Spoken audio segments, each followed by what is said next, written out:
En medio de África comienza algo que nunca ha existido aquí y que nunca debería haber existido: el desierto, que durante siglos ha repelido todo lo vivo, va a ser atravesado por un gigantesco corredor acuático, tan largo que es capaz de conectar la selva ecuatorial con la frontera del Sáhara. Y no se trata de una obra local, sino de un canal de casi 2.400 kilómetros de longitud y un costo de hasta 50.000 millones de dólares. Por sus dimensiones, supera todo lo que la humanidad ha construido jamás en forma de vías navegables artificiales. Ni Suez ni Panamá parecen tan audaces en comparación con él. Este canal cambiará toda una región. Promete devolver el agua a lugares donde está desapareciendo a ojos vista, suministrar energía a millones de hogares y llevar barcos al corazón del continente, donde antes solo había polvo y cauces secos. Pero hay un aspecto del que casi nadie habla. Este canal no solo puede salvar a África, sino también destruirla a otra escala, porque cuando se abre un ecosistema de miles de kilómetros de longitud, las consecuencias nunca son locales.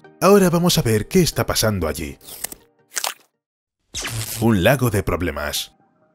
El lago Chad es una demostración en vivo de cómo el agua desaparece en tiempo real. En la década de 1960 ocupa unos 25.000 kilómetros cuadrados y en el mapa parecía un mar interior, seguro e inquebrantable. Hoy en día solo queda una sombra de lo que fue. A principios de la década de 1990, su superficie se redujo a unos 1.700 kilómetros cuadrados. Casi 9/10 partes han desaparecido. No en teoría, no en las previsiones, simplemente se han ido. Pero no se trata simplemente de un lago seco. Es el centro de vida de más de 30 millones de personas que dependen de él tanto como las ciudades dependen de la red eléctrica. Los pescadores pierden hasta el 60% de sus capturas. Los pastos se empobrecen casi a la mitad y el forraje para el ganado se convierte en un lujo. La tierra ya no retiene la humedad y cada nueva sequía solo acelera el deslizamiento de la región hacia la crisis. Las sequías azotaron Chad en oleadas, en la década de 1970, en la de 1980, y cada vez el lago se reducía aún más. Es poco profundo, vulnerable, y basta con que el nivel del agua baje unos centímetros para que la orilla retroceda kilómetros. La que una vez fue una amplia superficie se convierte en un mosaico de barro, juncos y bahías muertas. Las personas solo han agravado este proceso.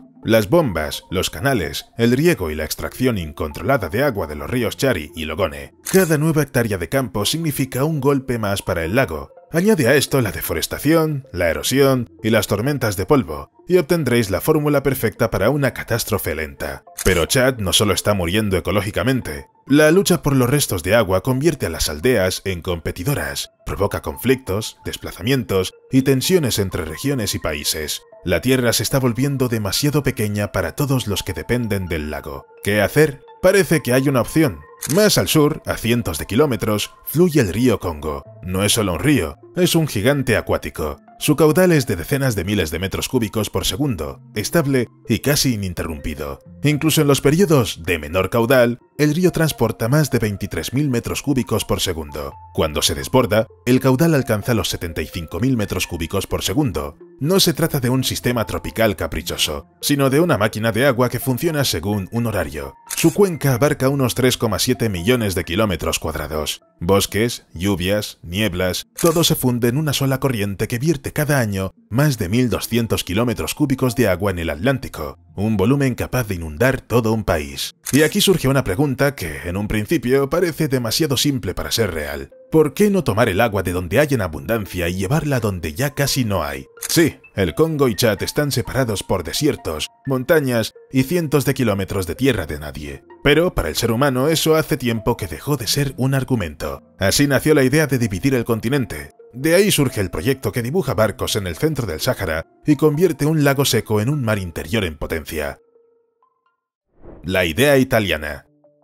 Italia es un país que se encuentra muy lejos del lago Chad. Sin embargo, fue precisamente este país el que propuso la idea de que el lago, que sufre de sequía, se puede rellenar con agua del río Congo. Ya en la década de 1970, la empresa italiana Bonifica dijo que para salvarlo había que conectar dos puntos de África, y también dio nombre al proyecto, Transaqua. Digámoslo así, se trata de un proyecto al estilo de todos los megaproyectos con los que se pretende dar un giro a la situación. Hay que construir un canal. No suena tan grandioso, pero eso es hasta que los italianos dijeron cuál debería ser su longitud: 2.400 kilómetros. Pasará por las zonas húmedas de África Central, desde los afluentes del río Congo, Ubangi, Mbombu o Wele, hacia el noroeste hacia el río Chari, que es el principal afluente del lago Chad. Hay mucho trabajo por delante para crear un canal de este tipo. Excavar 2.400 kilómetros es en sí mismo una aventura de construcción que difícilmente atrae a alguien, y además hay que tener en cuenta los diferentes relieves y el clima muy húmedo en algunas zonas. Por eso, Transaqua es un proyecto que requiere una enorme cantidad de trabajo. Además, el canal no debe ser simplemente una zanja en el suelo, sino una verdadera autopista acuática con una gran cantidad de infraestructura.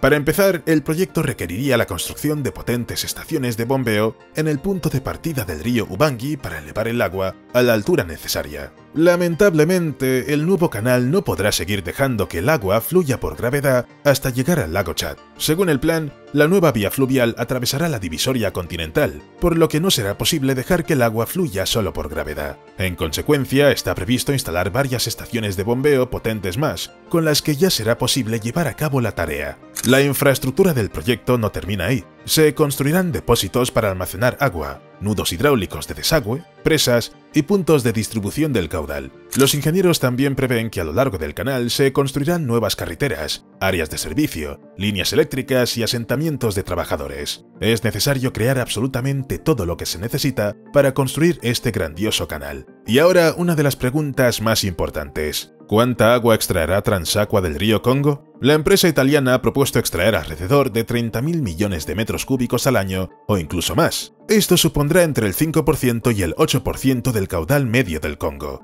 lo que en principio no debería tener ningún impacto negativo en el río, pero sí ayudará mucho al lago Chad. Es evidente que para este embalse, que tanto lo necesita, esto supondrá su salvación. Sin embargo, lamentablemente, por el momento el proyecto se encuentra en una fase indefinida. Ha pasado por periodos de silencio y de gran interés. A veces desaparecía de la agenda y otras veces volvía, normalmente después de otra conferencia sobre cuestiones relacionadas con el agua en el Sahel. A lo largo de los años, se ha hablado de él a nivel de organizaciones internacionales, asociaciones de ingenieros y gobiernos de los países de África Central, y a muchos les asustaba una cosa: el precio. Es evidente que el costo de un canal de 2.400 kilómetros de longitud y gran complejidad no es pequeño. Es más, es muy elevado. Así, en diferentes documentos se encontraban cifras aproximadas de entre 20.000 y 50.000 millones de dólares, dependiendo del número de segmentos que se construyeran, la ruta que se eligiera y la profundidad con la que se tuviera que rediseñar el paisaje. Pero en cualquier caso, para los países africanos será muy caro. Sin embargo, el proyecto tiene algo que ofrece ventajas económicas a todos los países que estarán conectados con Transaqua. Por ello, vale la pena que todos contribuyan juntos. Navegación en el centro de África. Imagina, a través del centro del continente, donde las carreteras son un gran problema y la logística depende de la temporada de lluvias, aparece una larga arteria fluvial. Una arteria por la que navegan barcos, quizá no gigantes oceánicos, pero sí robustas barcazas fluviales, empujadores, plataformas de carga capaces de transportar cientos de toneladas de grano, madera, cemento, sal y productos pesqueros. Todo lo que ahora se transporta lentamente, a un alto costo y con riesgo, de repente adquiere libertad de movimiento. Pero no se trata solo de la carga. La navegación es la historia de cómo el agua comienza a conectar a las personas, los mercados y las ciudades, como si fuera un hilo invisible. Para Chad y Níger esto es casi una revolución. Estos países, encajados en el centro del continente, llevan mucho tiempo viviendo con la sensación de estar aislados logísticamente. Cada saco de cemento, cada pieza de maquinaria, cada contenedor de mercancías recorre un largo y costoso camino por carreteras en mal estado. El canal navegable convierte a los países de un callejón sin salida en un nudo de comunicaciones. Aparecerán puertos fluviales, almacenes, centros de procesamiento, esos mismos puntos de crecimiento que en África surgen allí donde llegan el agua y el transporte. Y lo más importante, se reduce el precio del transporte. Cuando una barcaza transporta en un solo viaje lo que transportarían decenas de camiones, la economía comienza a respirar de otra manera. Nigeria obtendrá beneficios más sutiles, pero no menos importantes. El norte del país necesita desde hace tiempo nuevos impulsos económicos.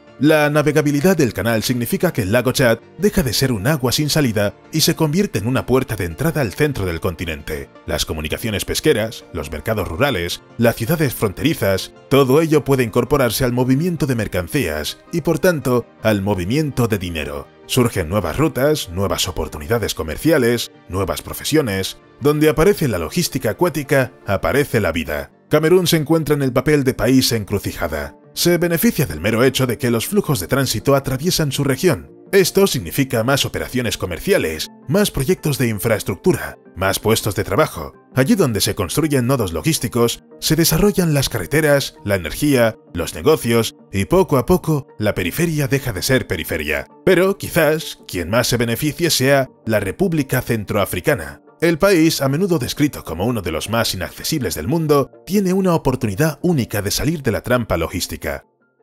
Si las barcazas navegan por el canal, la República Centroafricana podrá exportar madera, productos agrícolas, materias primas minerales, todo lo que ahora se oxida en los almacenes o pierde valor sin transporte. Las localidades portuarias pueden convertirse en nuevos centros económicos y la geografía interna del país se reestructurará en torno al agua. Y por último, la República Democrática del Congo. Para ella, la navegabilidad de Transaqua es una oportunidad para revitalizar los territorios orientales, conectarlos con los grandes mercados y sacarlos de su aislamiento. Los barcos que navegan por el canal no son solo un medio de transporte, sino un símbolo de que incluso en el corazón más inaccesible de África puede surgir un nuevo camino, una nueva infraestructura y una nueva esperanza. Además, cabe mencionar que cada país por el que pasará el canal tiene una gran cantidad de personas desempleadas. Por ejemplo, en la República Centroafricana, la tasa oficial de desempleo es de alrededor del 6,3% y en la República Democrática del Congo del 4,5%. No parece demasiado catastrófico, pero, al mismo tiempo, una gran parte de la mano de obra está empleada en la economía informal.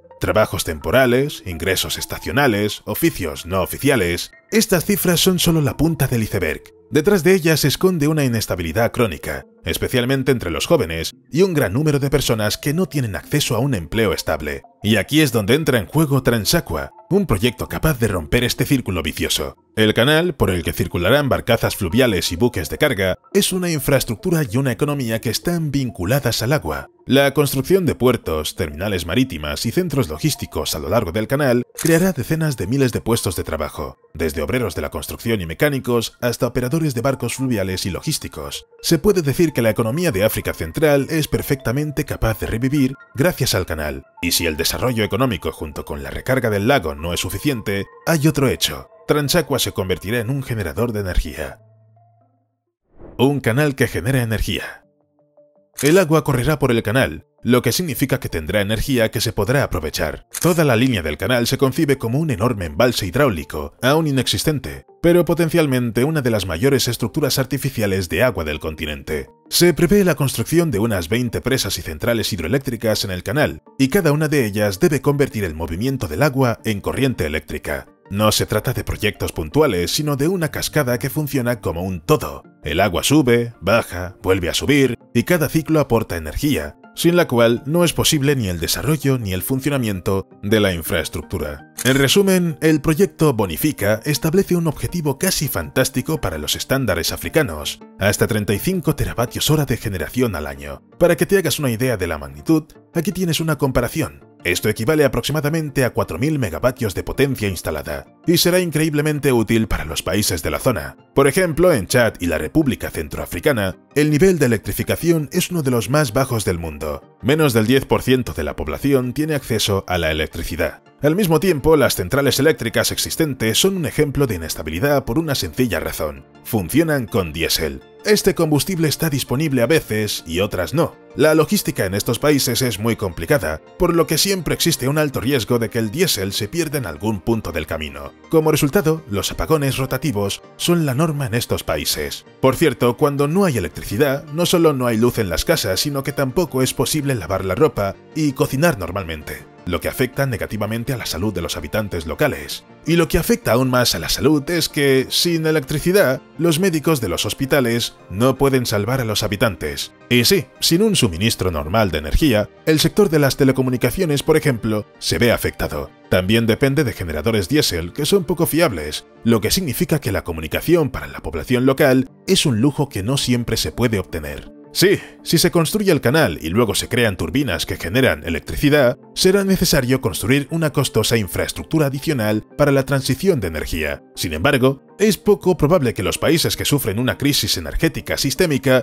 se opongan a invertir en un sector tan importante. Además, esto animará a los países a trabajar juntos, lo que contribuirá a la integración regional de los países participantes, incluidos Chad, la República Centroafricana, la República Democrática del Congo, Níger y Nigeria. ¿Cuáles son las ventajas? Se reduce la dependencia de cada país de sus limitadas capacidades internas. La energía de Transaqua no es solo un regalo eléctrico para la región, tiene otra función, casi oculta. Garantiza el funcionamiento del propio canal, porque el agua no fluye por sí sola. La divisoria de aguas entre las cuencas del Congo y el Chad es una barrera geográfica que hay que superar.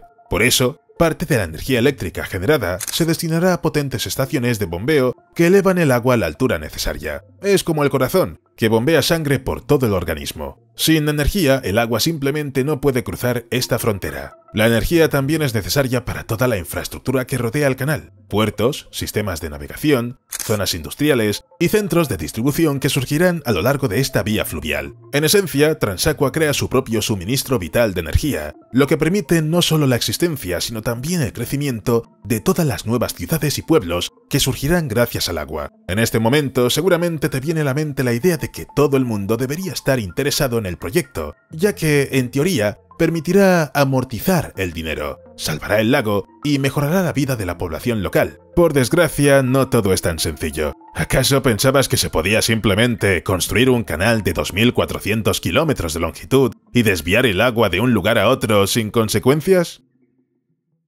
La naturaleza es la principal afectada.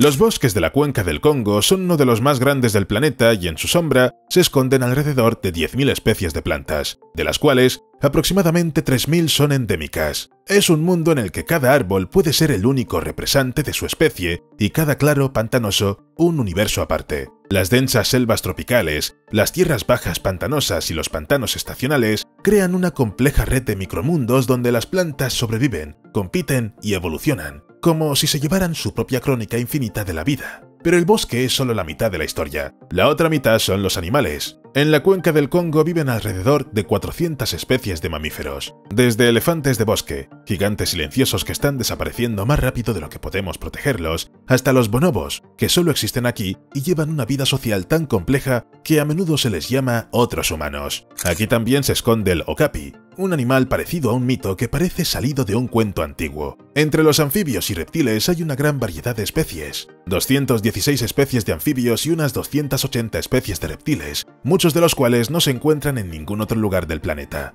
En las orillas viven hipopótamos, nutrias y sitatunga. Incluso hay una jineta acuática única, un depredador del que los científicos saben muy poco. Se cree que este animal es uno de los más raros de África, pero el verdadero universo se esconde bajo el agua. El río Congo es una de las cuencas hidrográficas más ricas biológicamente del mundo. Se estima que aquí habitan más de 1.200 especies de peces y organismos acuáticos, y el nivel de endemismo es tan alto que muchas especies solo existen en una única sección del río. En la zona de Malebo Pool se encuentran entre 230 y 300 especies de peces, y casi cada año los científicos descubren algo nuevo, desde nuevos bagres como el Clarias monsembulai hasta carpas raras como el Enteromius thespesios. En general, tan pronto como los científicos llegan a la cuenca del río Congo, casi inmediatamente dicen «aquí hay una nueva especie», y así cada año. En la última década se han registrado aquí 742 nuevas especies. En general, el Congo no es solo un río, es una gigantesca enciclopedia de la vida aún por descubrir, donde cada página puede ser la última si se altera el ecosistema, incluso un poco, por ejemplo un 10%. Exactamente como se planea hacer en el marco del proyecto Transaqua.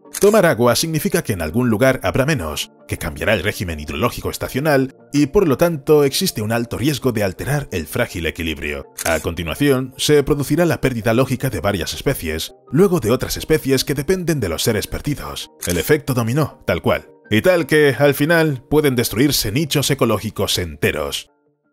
Y aquí cabe señalar que el proyecto no solo afectará al ecosistema del río Congo, sino que incluso el lago Chad, al que se quiere ayudar, también puede sufrir daños. La primera y más evidente amenaza es la mezcla involuntaria de faunas. Los ríos Congo y Ubangi albergan cientos de especies de peces acostumbrados a las frías profundidades, las rápidas corrientes y la humedad estable de los trópicos. Y ahora estas especies, como pasajeros en una lenta escalera mecánica acuática, pueden desplazarse hacia Chad, donde las aguas son poco profundas, cálidas, mineralizadas y donde la fauna local ha vivido durante siglos en relativo aislamiento. Estos migrantes del Congo simplemente no tendrán enemigos naturales. Lo único que puede detenerlos son sus propios límites fisiológicos, pero muchos de ellos son lo suficientemente flexibles como para abrirse paso. Los depredadores agresivos, como los cíclidos y los grandes bagres depredadores, pueden convertirse fácilmente en los nuevos dominantes en Chad. Las especies autóctonas no podrán soportar la competencia. La tilapia local y la perca del Nilo, que constituyen la base de la alimentación de millones de seres vivos, pueden desaparecer. No se trata solo de un riesgo ecológico, sino de un riesgo de colapso alimentario.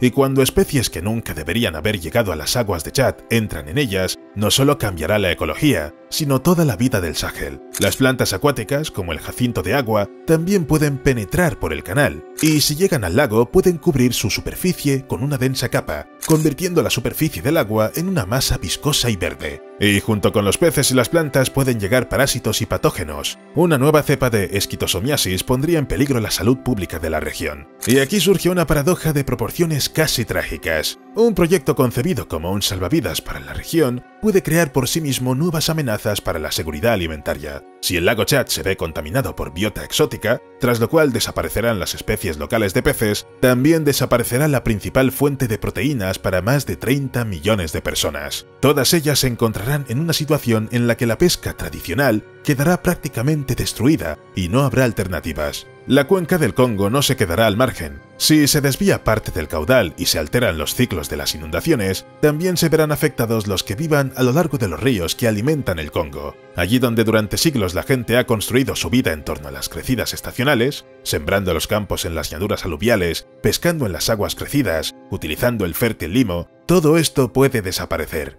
El ciclo estable y rítmico que ha sido la base de la agricultura y la pesca locales puede desmoronarse, dejando tras de sí tierras empobrecidas y pastos agotados. Así, este grandioso proyecto corre el riesgo de cambiar el destino de dos regiones separadas por miles de kilómetros, pero unidas por un mismo río. Y sí, todas estas consecuencias negativas ni siquiera tienen en cuenta que la construcción del canal y de toda la infraestructura necesaria también tiene un impacto colosal en la naturaleza. Los 2.400 kilómetros de canal suponen una enorme cantidad de tierra removida, la construcción de carreteras y todo lo demás. Muchos seres vivos morirán solo por eso y además está la contaminación del agua y todo lo demás. En resumen, se puede suponer que el proyecto aún no ha comenzado, no solo por su enorme costo, sino porque la salvación del lago Chad podría convertirse inesperadamente en la destrucción del lago, del río y de todo lo que se encuentre en el camino. Sin embargo, lo más peligroso es que la construcción del canal podría provocar enfrentamientos armados. Agua y armas. Si el lago Chad comienza a recuperarse, la imagen de sus orillas recordará el regreso de la gente a un hogar abandonado hace mucho tiempo. Los pescadores, agricultores, ganaderos, aquellos que se marcharon de aquí cuando el agua retrocedió y la superficie del lago se redujo casi 10 veces, volverán a sus antiguos lugares. Pero durante los años de su ausencia, las tierras costeras no se quedaron de brazos cruzados. Algunas comunidades han cultivado campos allí, otras han construido chozas y han pastado el ganado en el fondo del lago. Cuando los antiguos habitantes regresen y digan «Esta es nuestra orilla», escucharán como respuesta «Llevamos 20 años viviendo aquí». Y ahí es donde surgirán las primeras chispas. La disputa por el derecho a la tierra no se centrará en los documentos, sino en la memoria, la supervivencia y el sentido de la justicia. Este tipo de disputas rara vez se resuelven mediante negociaciones, sino que suelen acabar en enfrentamientos nocturnos y enemistades prolongadas. Tan pronto como haya agua en cantidad suficiente, se reavivará la lucha por los recursos. Los nuevos pastos y zonas de pesca se convertirán en un imán para los ganaderos de las zonas áridas y para los pescadores que han perdido sus rupturas. Se dirigirán al Chad en un flujo denso y persistente, como si fuera el único oasis en una enorme región árida. La competencia por las zonas más fértiles aumentará, y con ella,